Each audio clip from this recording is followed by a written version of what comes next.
In life, we would all face trials, tribulations, challenges. They are indeed a part of this continuous journey of life and living.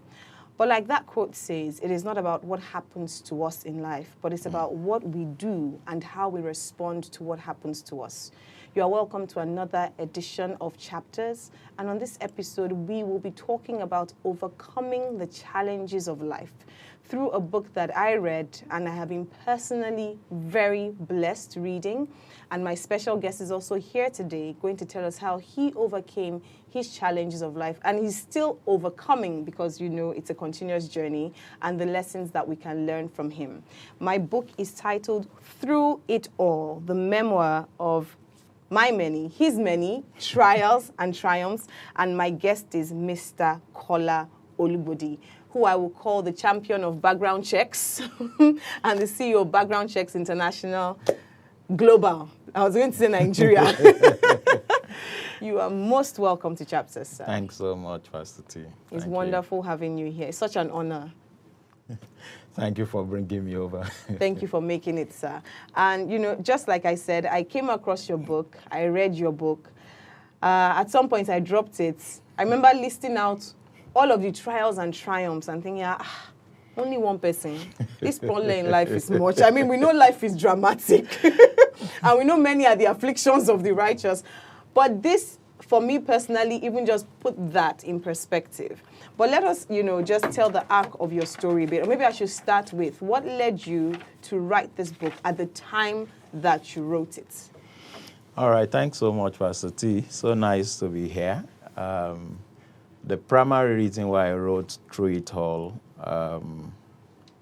many thought it was maybe I was trying to write an autobiography. I said, no, it's not an autobiography. It's a way of capturing the challenges I've gone through in life and how I've been able to scale over some of them and how I've been able to continue to live victoriously with some of them up till date. You know, I just checked my life and I felt others are going through same thing I had gone through or some of the things I'm still going through. And, you know, some up to now still don't know the way out. They're still grappling with it. They're still complaining and they still feel, oh, this is going to end. And then some have ended their lives thinking that, okay, this is too much. Let me go to another life. Then I'll find the peace and the joy and the prosperity I'm looking for.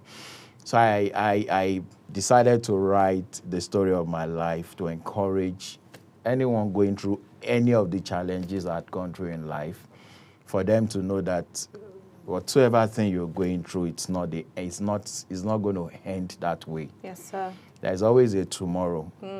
Whatever you're going through yesterday or going through today does not determine what your tomorrow is going to be like.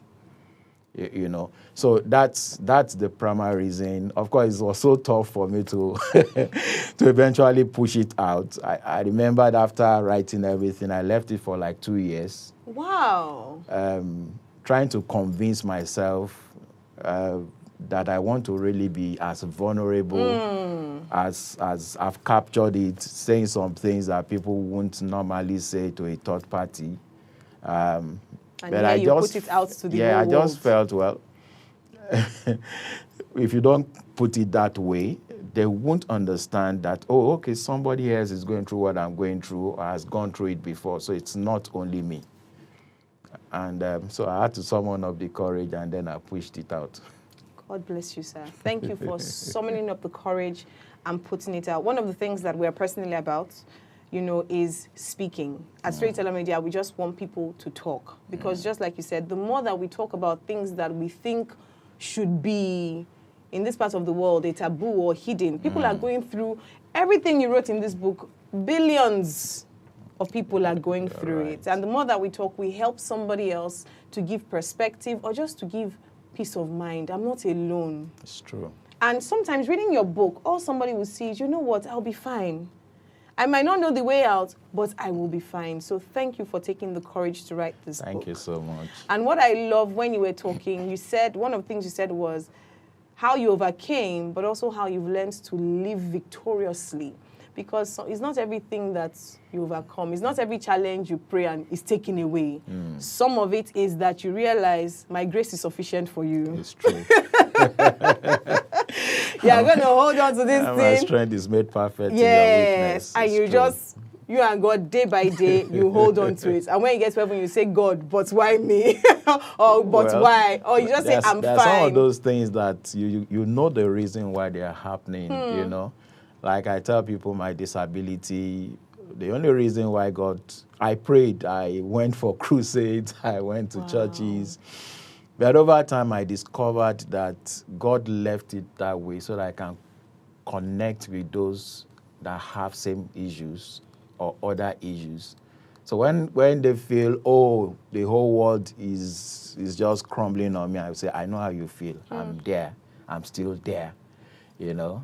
So I tell people, no more pray for me because I'm healed. Because I found the purpose why this is happening. Wow, you know. that's powerful. So once you know that there is a purpose, there's always a reason why God did this, then there's no need to fuss over it.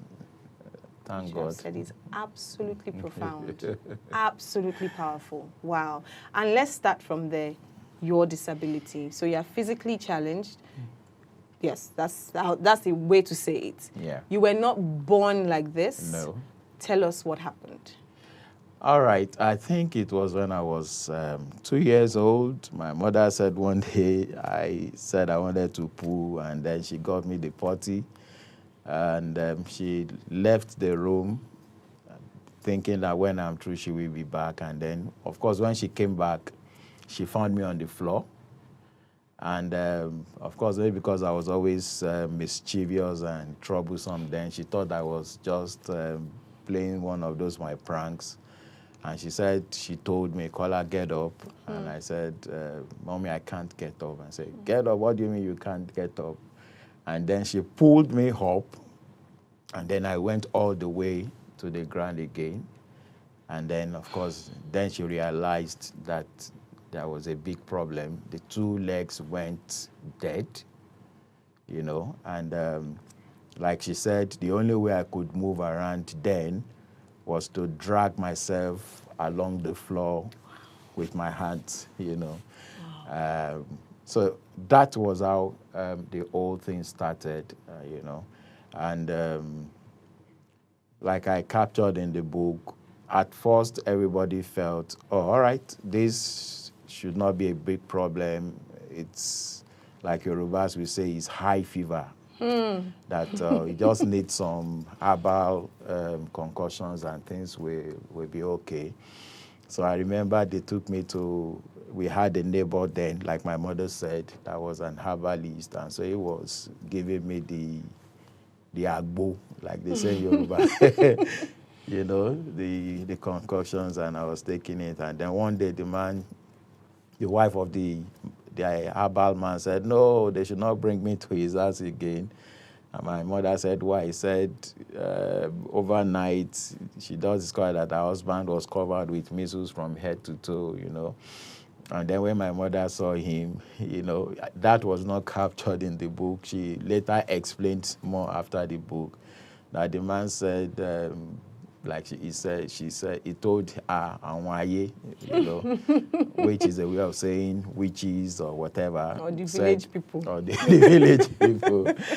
They visited him overnight, asking, why are you treating that boy? Wow. You know? So that was the end of the treatment with him. And then, of course, I was my grandmother sent for me. Then we were still in Lagos. She sent for me in Abeokuta and said, bring him. We should be able to handle him over here in Abeokuta.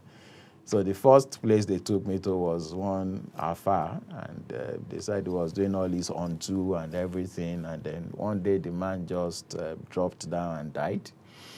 That one is in the book. And when I read it for me, I was like, okay. You know, then they took me to one of Batala priests, and that one said, yes, I'm going to make aseje, like they say in Yoruba. It's another way of concussion.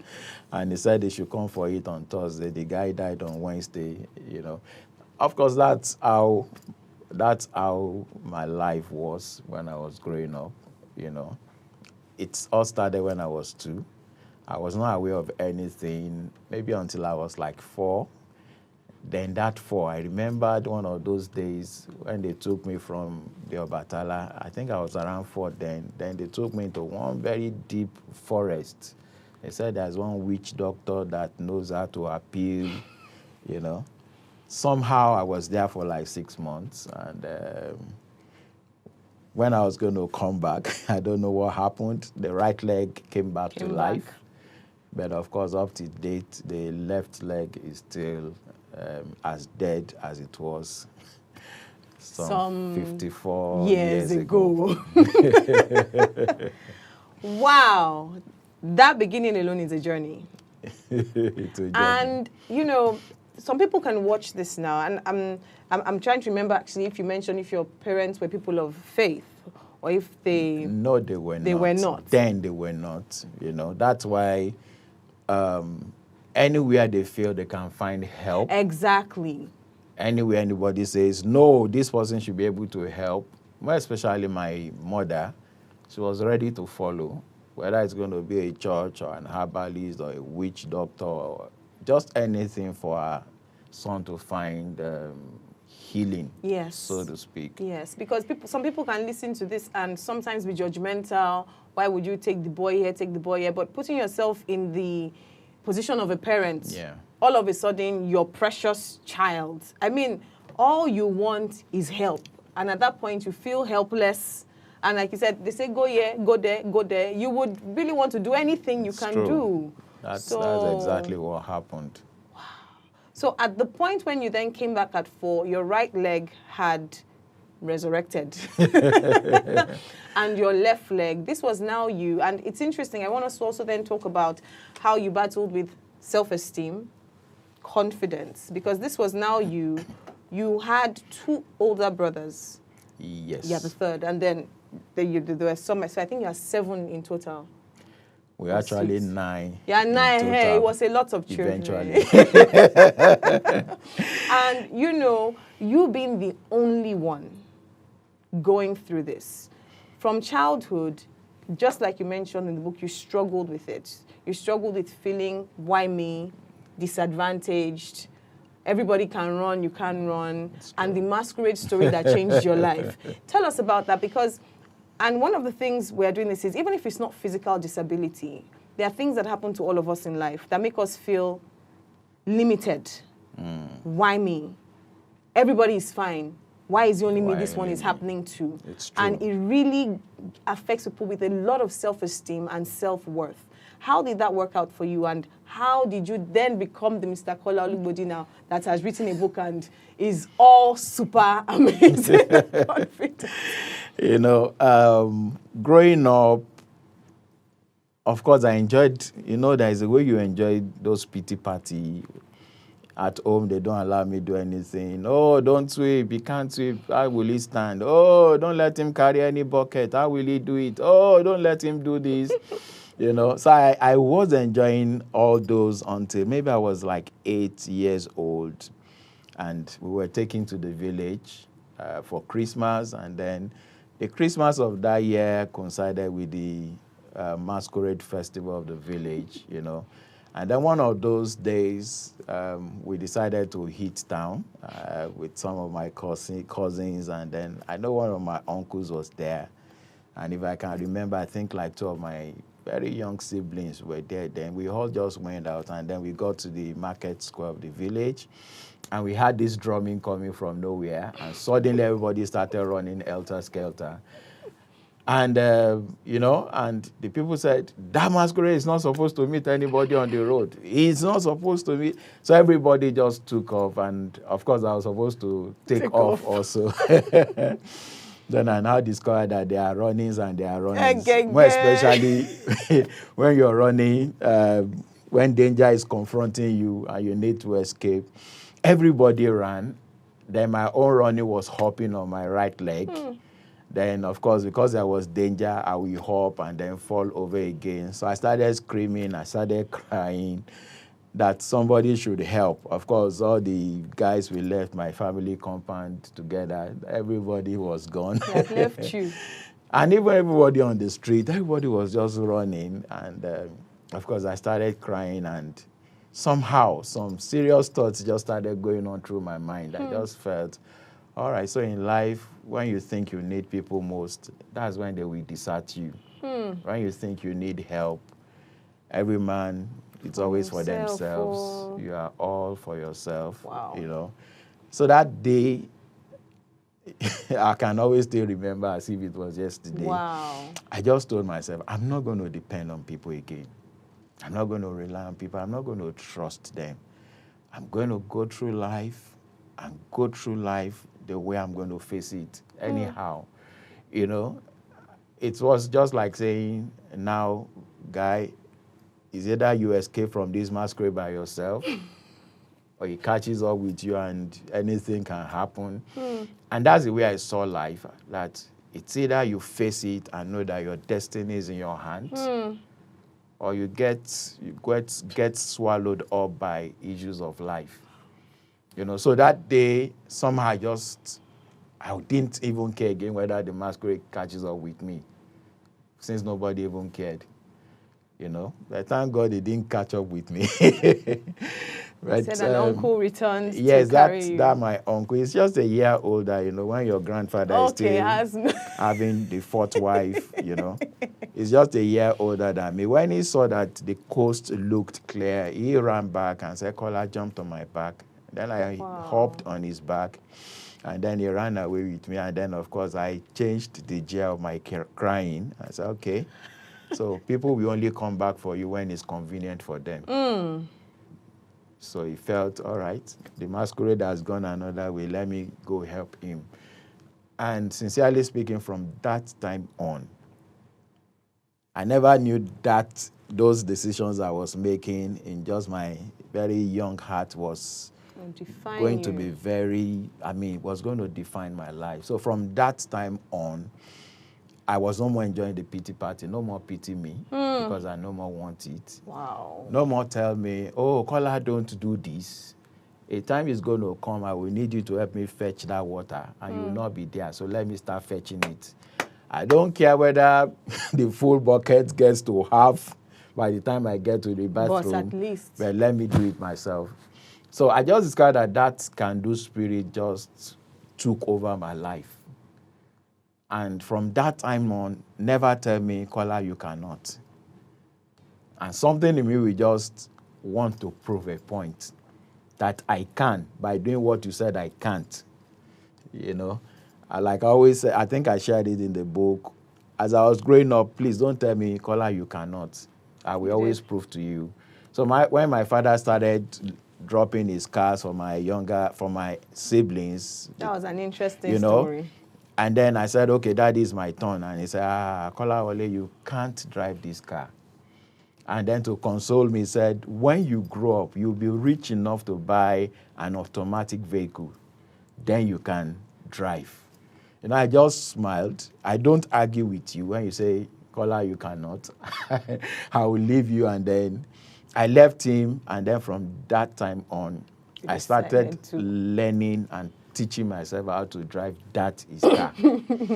And that led to a very interesting story in this book. And a very interesting chapter in your life. But let's quickly go on a short break now. Okay. And we will come back and talk about that. Like, when I read that story, I had a good laugh where I was, as I was also afraid for your life. But, I mean, you are here today. Guys, we're going to continue this conversation after the break. This is a conversation that will change your life. We'll be right back after the break.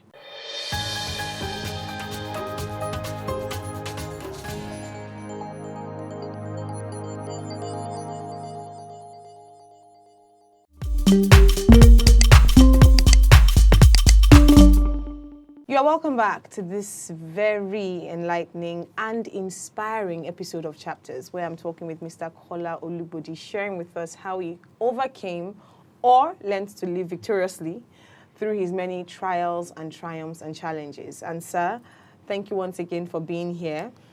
The pleasure is mine. Thank you. Before we went on the break, we hung our conversation on what I consider a very interesting turn in your story. So, I mean, you were talking about, you know, how you developed your can-do spirit, and when your father challenged you that you couldn't drive his car.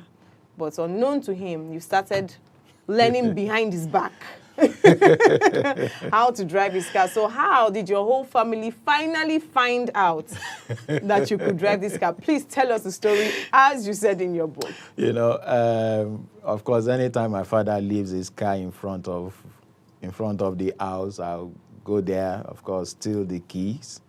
Then I started practicing. Okay, so what you have the clutch, the brake, and then the accelerator. So how do I change the gear? The clutch was always hard, so I needed to use my left hand to press my left leg that is paralyzed so hard on the clutch. So you use your left hand to press yes, your so I would leg. need to really use it to press the leg on the clutch. And so when the clutch is down, then I'll quickly use my right hand to change the gear, either to 1 or 2 or 3. And then, of course, almost permanently, the left hand is on the left leg because you always need to change gears regularly. So this is the only hand that drives that. Okay. So I need to always hold the steering, you know. So the first day, of course, I was always moving it back and front in the streets like that. And I said, yes, I think now I know how to drive. How come nobody on the street saw you to report you that it's like your son is driving? No. Or maybe they didn't know. Well, guys, most guys does that thing. Okay, Your true. father park your It's car, and true. then you just helping him to warm it. That's all That he is said. it. Daddy, let me help you warm your car. You know. So the day I just felt, yeah, I think I need to move on the road. So that day I joined the road for the first time. Then I discovered that there was a lot of difference in moving the car in the street and moving it on the main road, you know. So I was managing myself. Then, of course, I was behind the car. Then we almost got to a railway crossing. And then the train started building its own. So the man in front of me was really hesitating. Should I go? Should I wait? Not knowing that was not even a learner. I was worse than a learner. Behind him, not even knowing what to do. I was seeing his lights going off and on. Then suddenly it just moved. And by the time he made up his mind, I just got to the railroad. And because I had slowed down, the car was in gear 3. And then the train just stopped on the railroad. Then the train was coming, and of course my head said, okay, start and move. And then I would put on the ignition, and then the vehicle will jump to the front and then go back to the railroad. Then the train was moving so close, people had gathered and they were shouting, get down. But my head was saying, so if I get down, who is going to move the car? No, you can move it. So I kept on trying, and then it will jack and then go back. And then somehow, like we always say, something just told me, this car is in gear 3. So for the first time, I now knew, okay, cars don't move in gear 3. They move in gear 1. So I had to change back to gear 1, press the clutch with my leg. This one was totally on the accelerator. The accelerator was, fly. You know, as I just put on the ignition, the car just flew off the rail, and then the train just went behind me. Literally, a split second. Actually, it was, I'm not sure it's up to 5-10 seconds. Wow. As I was moving, the train just went, because I discovered that when I stopped and I got down, I had rigor. I was shivering, and I think it happened for almost, I had it for like 3 days. That night, everybody that knew my parents went from that place home. The news got home before I got home. You know, but everything they were saying, the only thing my head was thinking is that you would have died. And all through the night, I could not sleep. I was on the bed, and the whole bed was shaking because, you know, after that time, I just felt God must really be interested in my life. Truly. Because I just don't know. Because I think a week or two before then, A man actually died on that same rail spot. Wow. His car also just broke down, and then he was trying to push it off. Then the train met him there and then cleared him out. So it was, so that man's own experience was so fresh in your mind. So I knew I just cheated death. And I think maybe that must have, after the fear, this is my personal assessment, but after the fear left, I think it gave you some sense of now a deeper confidence. It's like my life, I can do all things. No, I lost every confidence. I promised myself I will never drive again, you know. But I think I wrote it in the book, my father's driver, or one day they just sent us on an errand. To drive. And the guy, we just got to a point when we were on our way back, he just parked, got down, and said, Kola, come here. I said, I'm not driving. He said, that one that happened only happened. It won't happen twice. You know, if he had not said that, maybe up to today I will just agree that one thing I can't do is to driving. Drive. You know, so he got to the passenger seat. I took the steering again. And immediately I held on to the steering. I remembered the train thing, and I started shaking all over. I said, Kola, Nisuru. And I think by the time we did some 5 minutes, then I stabilized. Well, you know, the beauty of this story, and God bless Mr. Owade, is that many times in life, we fail at certain things. And truly, that's where we end it. And I'm just going to read what you said here in page 26. You said, secondly, I came to realize that failure is a part of life. We fail so as to learn how not to make the same mistake again in life. You know, just like what happened to you, if not for someone that pushed you, you could have never driven again, and you always have a justified reason. Why you say true. Something happened when I was so years old. And everybody was like, it's true. And then we use that to make excuses and to limit ourselves in life. So this is very powerful, that if you fail at something, we thank God you didn't die. Try it again and again, and don't let it limit you. Of course, eventually I inherited that car before my father died. Oh, it became your car. It became because I just fell in love with driving the car. And they had to beg me to switch from manual to automatic. Because you were not going to leave the car. Because even every other car I used after that was manual. I say, no, I don't want to use automatic. I want to keep proving. So were you still driving with your left hand? Every car I drove, I still do the same. Wow. Since they still had clutch. But you know, things you do over time, you just get used to it. So it's always unconscious I do it. The left hand had already pressed.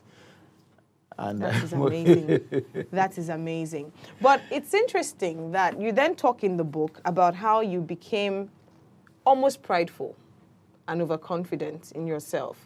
So it's like you went 360 from someone who felt could not do anything, had this car experience, then maybe super intelligence was now getting to you. You know, you were passing your grades in school, everything was going well, and you got to this point where something had to happen to pull you back. So you then failed after. Tell us about that, because from going from failure to overconfidence is like, how did you go from that extreme to that extreme? Yeah, maybe because I've now discovered my superhero strength, so to speak. Mister, what's your superhero strength? You know, just discovering that you can do anything. Just say it and you get it done, you know. So I just believed, even exams, what is exams? I can always pass, you know. The biggest mistake I made in secondary school, when we needed to choose whether from science subjects to commercial art, I think one of the teachers made, a silly mistake of saying that only the brilliant guys should go to science classes. So something in me said, okay, so if I'm brilliant, then I need to do in a science class. And then I was there, and then we were doing physics, chemistry, biology. Chemistry, I never understood up to today. Physics, we understand the prose side until we get to the formula, and then they say, and then I get lost. you know, and then I still sat there saying, I'm one of the brilliant ones in this school. And then, of course, you know. And would you say that was you still trying to prove a point? I think so. I think I was just still trying to prove a point that once you're brilliant, you're brilliant. Face any exam and you're going to pass. It's not like that, too. I discovered too late. Then I sat for my first school SAT exam. And then, of course, the result came, and then I had only 2 credits, a lot of P's, and a lot of F's flying all over the place. Wow. I think that was another junction I got to, that another twist came to my life. Yes. After I failed, I was so confident in myself. You know, by that time I'd gotten, later when I read the Bible, when the Bible said, I can do all things through Christ that strengthens me, then I now understood that then I was saying, Kola, you can do everything through yourself that strengthens yourself. That was the way I was able to term it later. You know, when I failed, I asked myself, I did like a root cause analysis. So why did you fail? Number 1, you were confident. Number 2, you were not even supposed to be in sciences at all. You were supposed to be in commercial. You like economics. You like all these things. Why did you do this, you know? And then, of course, number 3, I discovered that I was so full of myself. And, of course, my strength failed me. And I, for the first time, felt I needed an extra strength beyond myself. So that was like the first time in my life that I can remember that I started praying, even though I didn't know how to pray. That I got conscious of God.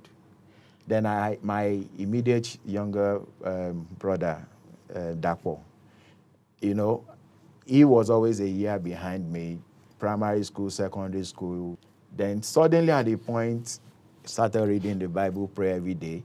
And then we saw him come from below to average. Then he just went above average and was topping the class. So something told me, that thing helping Dapo. You really need that thing helping him.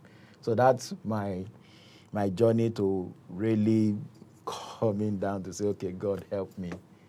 And your journey to finding God, actually. Eventually finding God. Yes, which I think then just from that point marked the rest of the journey of your life, though still very tumultuous. And maybe we should just fast forward quickly at this point, because we can't go through the entire book. So you really need to read this book through it all, you know, but we'll just bring out the things we can bring out. So you finished secondary school, you went to the university, you attended Obafemi Awolowo University, you had your fair share of challenges in university life, but one of the very interesting challenges was the issue of settling down and getting married.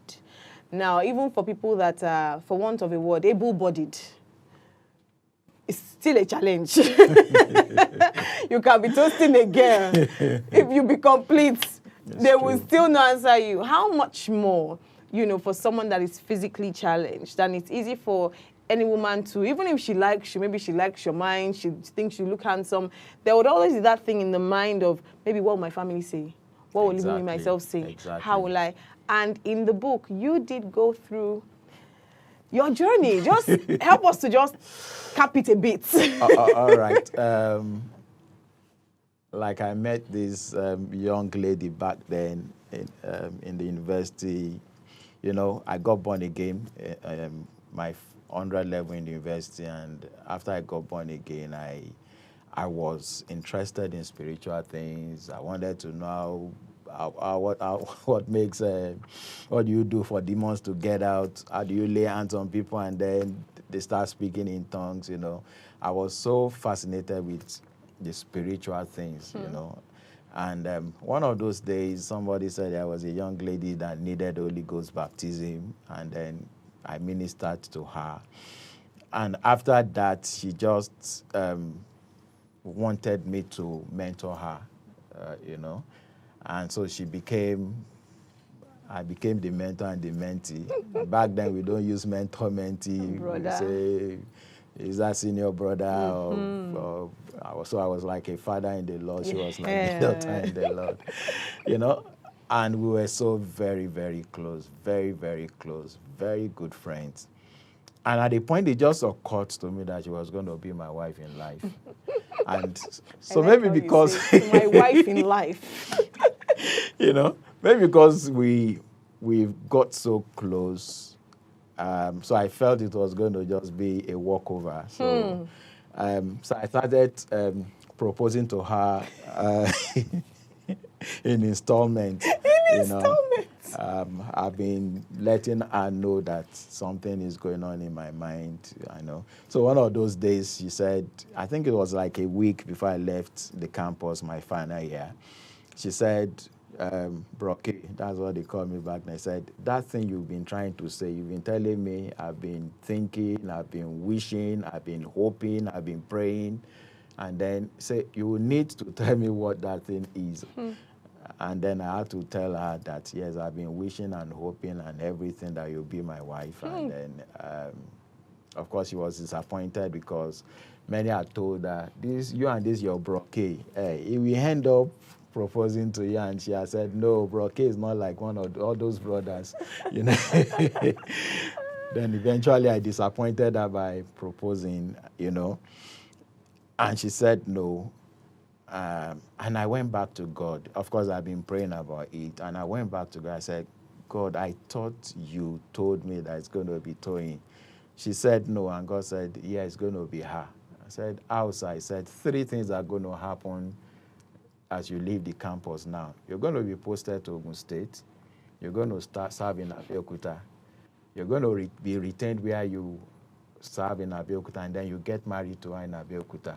Of course, Abeokuta was an issue because Abeokuta was home to her. To Toyin then. That's where our parents stayed up till now, you know. And of course, things just went round, and then eventually I found myself in Ogun State, posted to Abeokuta, got retained where I worked, and of course, I had to go back again and said, okay, if 2 of the things God said was going to happen, if that happened, then I think by now she should have known that, yes, it is me. Then I went back again, and then she said no.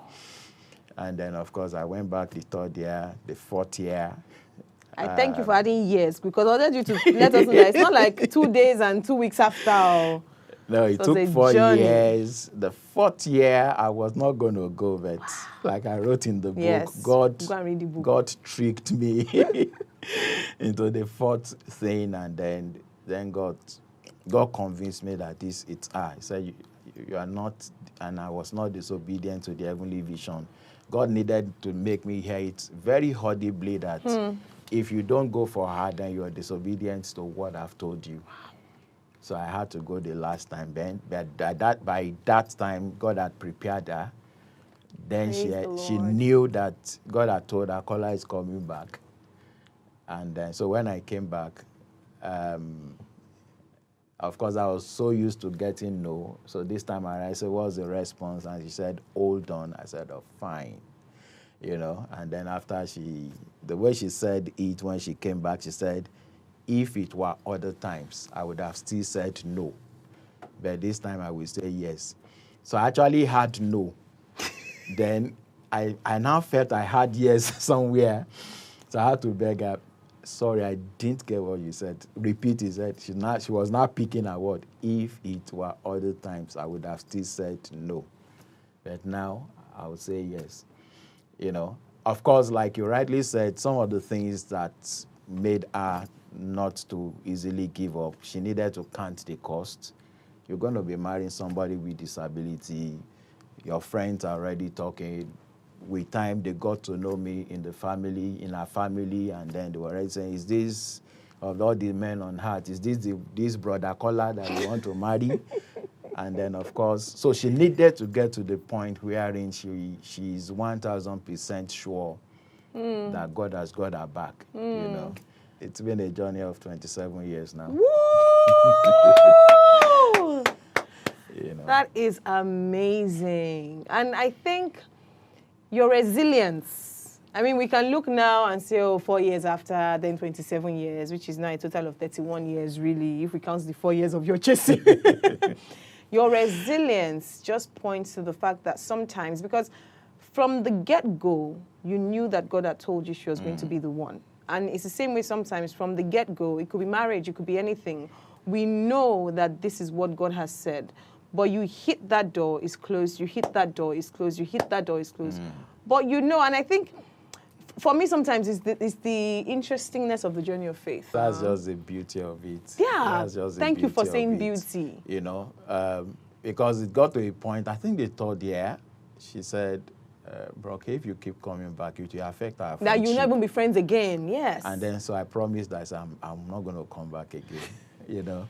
And then I started praying. I said, okay, God, this door is closed, open another one. And then I thought some other 2, 3 other doors opened. And I knocked the doors and they banged them at me. 3 times I knocked, 3 times I got no's, you know. So at a point I told myself, I know it can be so disappointing. I can say it now and it's looking as if I got frustrated. Yes. I felt... all right. Of course, I knew the reason. It's my disability. The face is okay, but by the time you get to the legs and say, yeah, you know. So I told myself, I'm going to be married in life. Wow. I'm going to be married. I know a lot of people will tell me no, but I deserve the best in life. I deserve the best of wives. So I kept on telling myself, Kola, you deserve the best. You deserve the best. I would tell myself over and over again. Anytime the thought comes and I get so frustrated, I say, Kola, you get the best. You deserve the best. Wow. Thank you. So I now have the best. Yes, you do. Thank you for sharing that.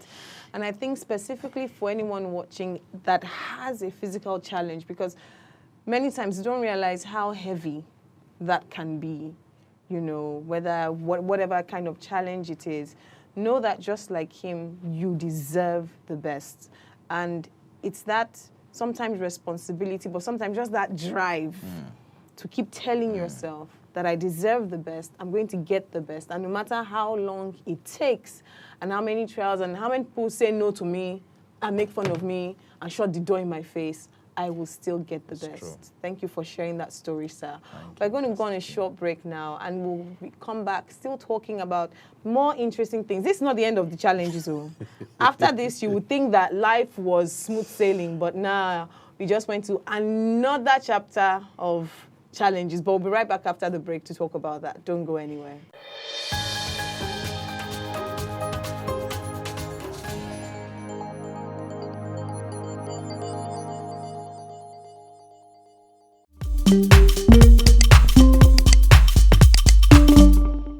You are welcome back to what has been a most amazing conversation talking about Mr. Olugbodi's unique challenges and trials, but indeed one that we can all learn from.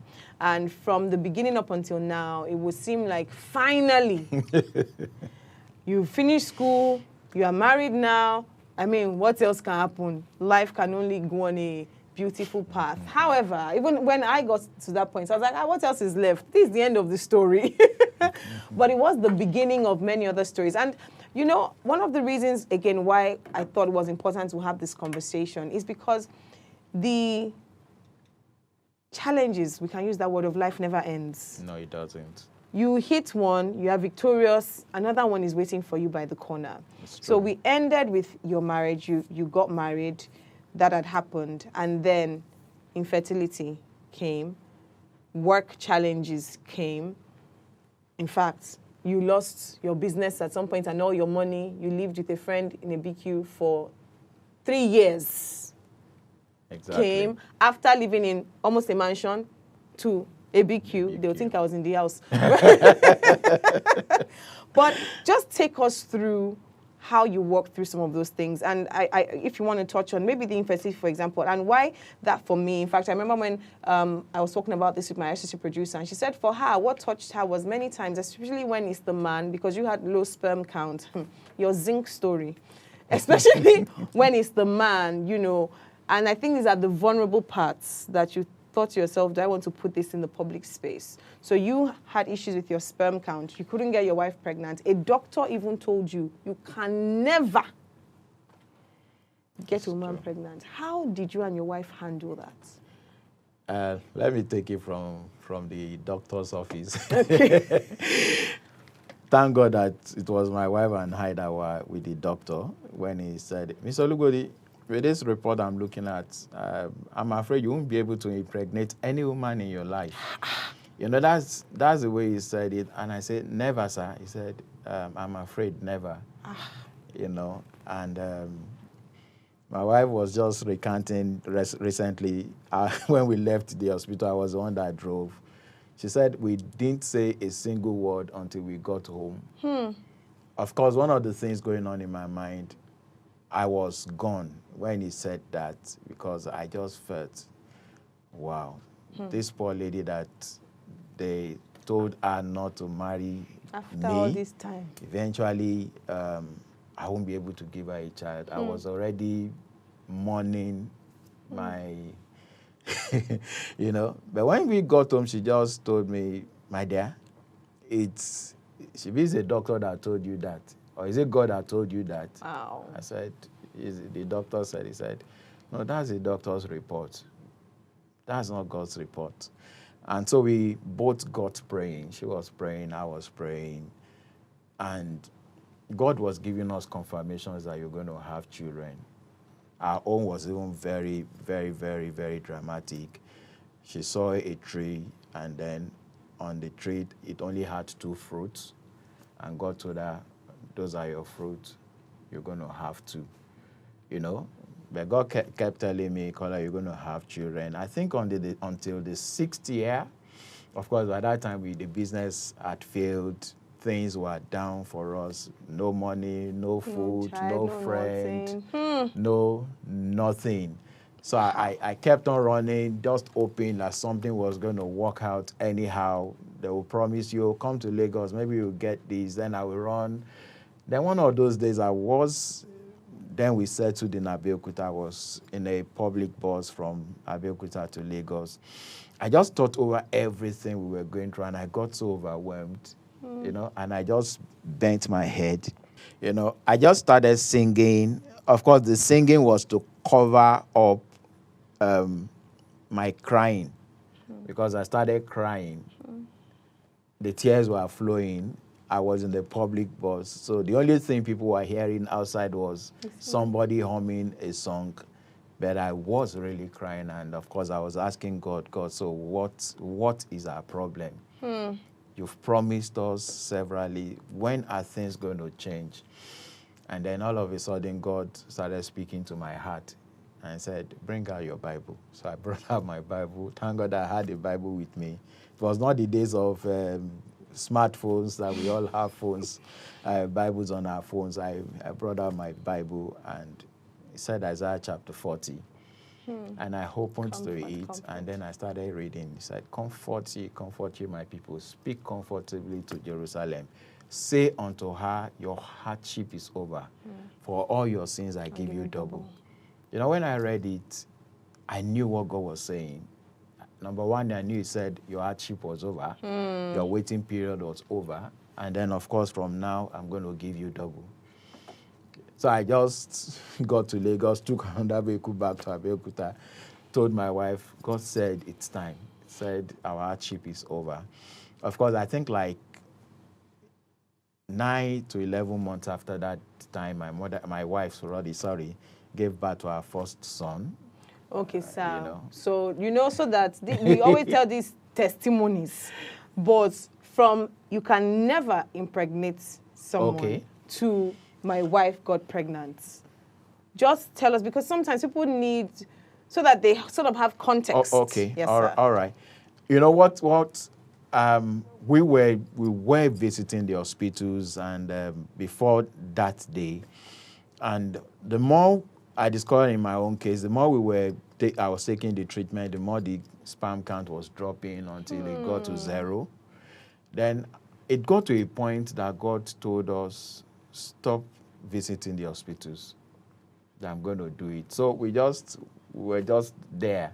of course, it was tough. It was tough. It was tough for my wife. It was tough for, and you know, when you have a wonderful wife that won't say a word that she was not the problem, and you know, in this side of the world, when the wife is not getting pregnant, everybody keeps looking at her. You know, of course, she was fighting that battle inside of her because everyone says, Sister Tony, what's the problem now? And she can't say, oh, go talk to my husband, you know. It was really, really, really very tough, you know.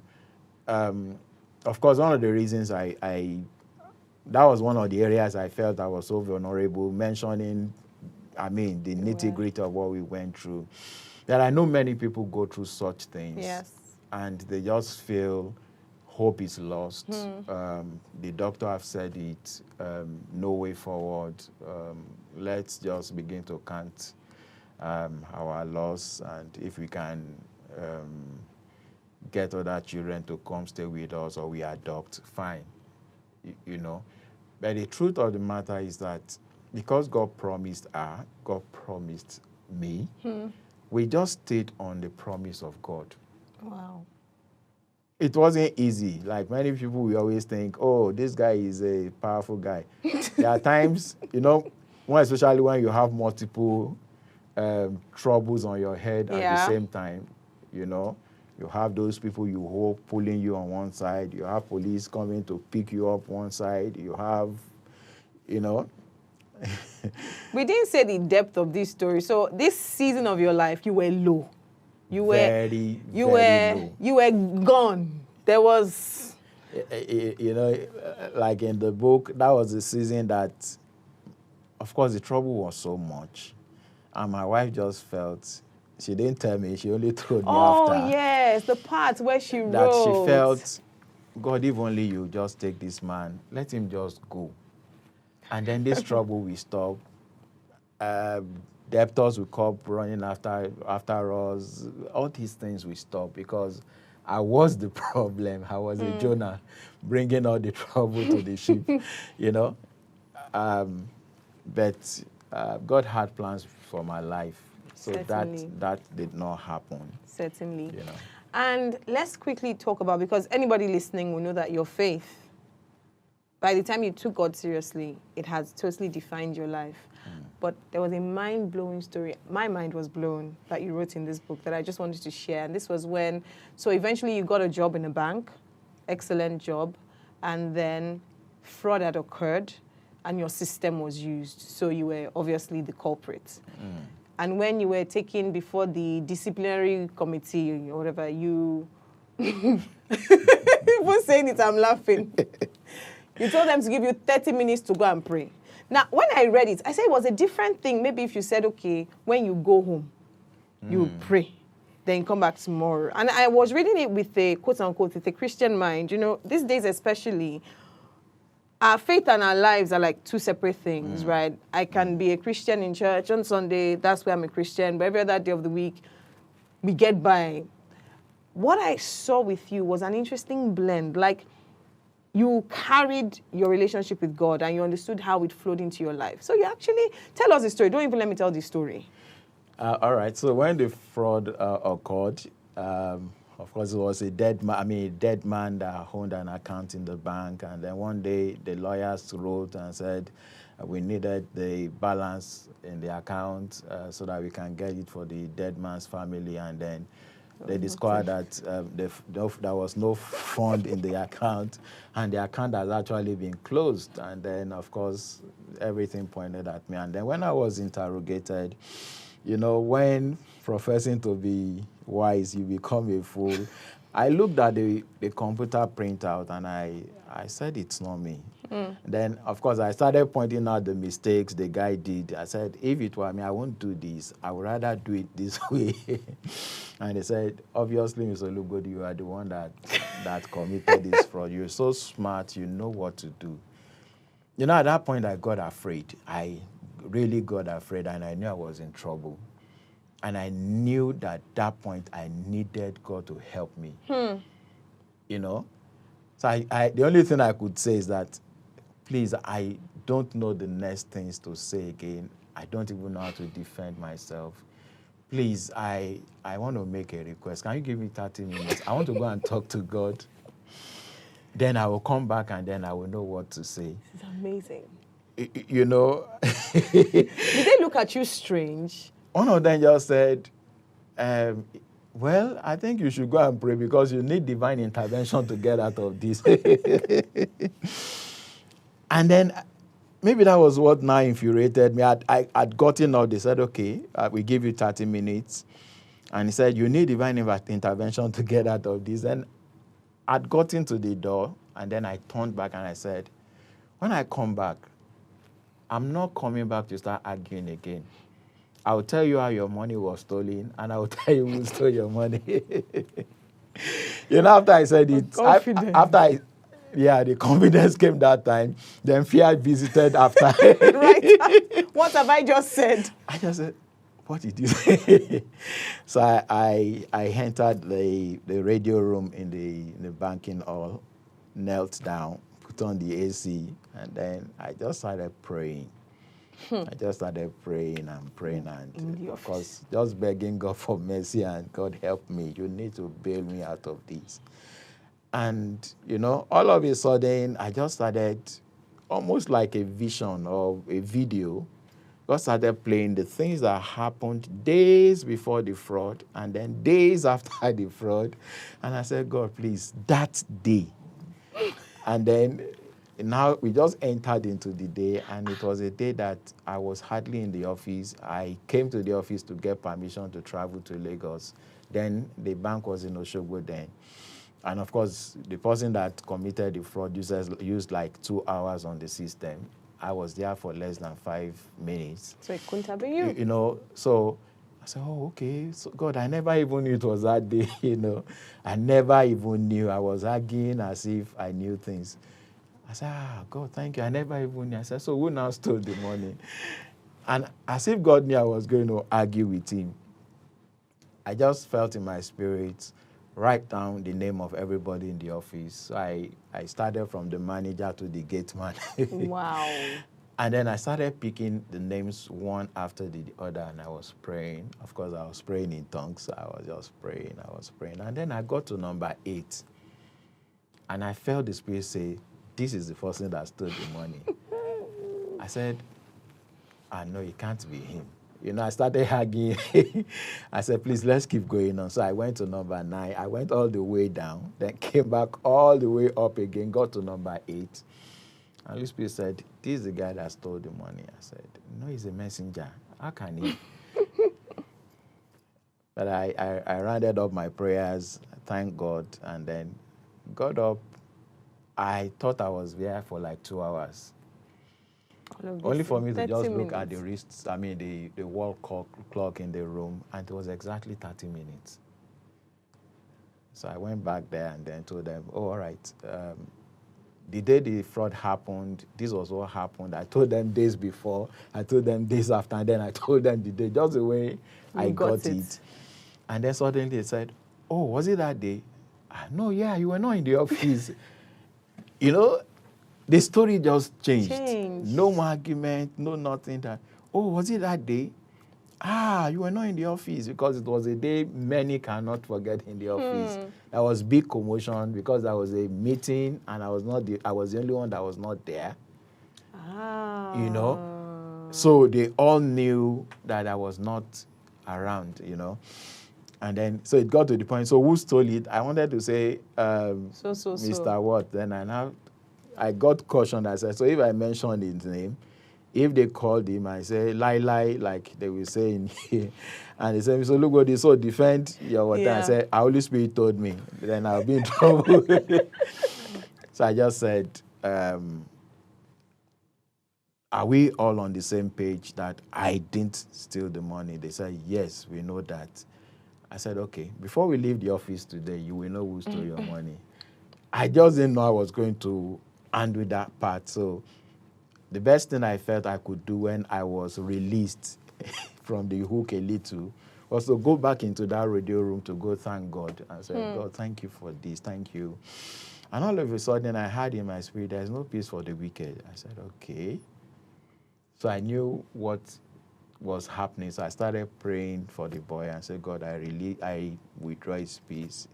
He's not going to be able to deny. God is not going to. And of course, I prayed and got up. And as I opened the door, the first person that passed by was that young man. I just called him and I said, come. And I called him back into that room. And I looked at him and I said, why did you steal a dead man's money?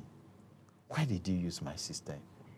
You should have known that you can't do something like this and escape with it. You know, I was not expecting what happened next. I was expecting a very, very strong opposition. And then the next thing just started saying, I'm in trouble. I'm in trouble. Or saying it in Yoruba. And then the next thing just hit the floor and then he started crying and rolling. Of course, I was afraid that because I'd never seen anything like that before. Then people outside had commotion, and then they ran in, including the bank manager. And I said, sir, I told you that you were going to know who stole your money before we leave the office. He stole your money. He's already confessing. So you can take it from here, sir. Wow. You know, it always look as if one is so special, but of course I went back to God and said, God, so why me? Like people always ask. Because I know people that found themselves in police net, even locked up or even in prison or jailed for what they never knew anything about. I said, God, why me? And then, of course, God had been telling me it's time to move from the bank. And I said, I can't move from known to unknown. So God had to shake the eagle's nest for me to fall off. And so that was how I resigned from the bank and then found myself in the world of business that I knew nothing about. And that started again yet another journey. I mean, there's so many things we can go on and on and on and on about in your book because, you know, just like we've said, every point in time was a faith adventure that led you to another faith adventure. Even starting this business for you was another faith adventure. Even to know the business to start and how the idea came was an idea that was never existent, and you got it and you're wondering, how do we do this? But I'm grateful for your life that through it all, in spite of the many challenges that you went through, at least we are here today. And whatever the continuing challenges are, eventually you did have your double. We didn't touch on that. Yes. They didn't come as twins like you thought they would. I thought they were going to be twins. But my daughter came 7 years after we had the son. So it took us 14 years to experience the double. Your story is amazing. Everyone needs to get a copy of this book. Before we continue, where can everyone get a copy of this book? All right, it's on Amazon, and then it has its own website, tia.com.ng. tia.com.ng. Through it all, tia.com.ng. You can always order for the book via that site. Excellent. Please, you have to get a copy of this book. It would do different things to different people. It would encourage, it would inspire, it would just calm some people down. That don't worry, no matter the craziness of the journey of your life, you can indeed make it through. If you had any final words to anyone watching, what would it be? Well, I'm going to use a scripture in the Bible which I'd come to fall in love with. The Bible says, many are the afflictions of the righteous, but the Lord delivers him from them all. Another version says, many are the hardship or the trouble of the righteous, that the Lord delivers him from them all. So no matter what you're going through, it's not going to end this way. It's not going to end. You're just going to get to that point, and then the story will change, and then you're already on the other side. You know, sincerely speaking, at some point, I thought of, why not even commit suicide? Even though it was tough. I was not going to kill myself. I just felt, when you are traveling, don't pray. Just, if you have accidents, at least you didn't commit suicide. You know, but now I now look and I say, oh, so if I died back then, all the goodies and the glory and the things I'm enjoying now I would not have really entered into them. Just because we don't know the future does not mean that your trouble is where it has ended. There's always a future. And that's why I always love tomorrows. So there is a tomorrow for everyone. We will all always enter it. And then you look back and you start wondering, so where was all this I'm enjoying now when I was swimming in trouble? But, you know, if you have not suffered, you won't appreciate it. True. When you enter into it. True. No matter what is happening in my life now, it can't get to my head. I'm still always as humble as when we were staying in the boys' quarters. And I think that's a big thing for me. Nothing shakes me now. I'm not agitated about anything. I don't want to be like nobody. I just want to be myself. So I don't have any competitor, whether in business or in life. Or rather, I have only one competitor, and that's myself. Excellent. You know, so I don't live my life for others. I live it for God. I live it for myself. And I know my life is to always encourage others. So there's always a tomorrow. That's always my conclusion. Don't think it's ended now. Thank you, sir.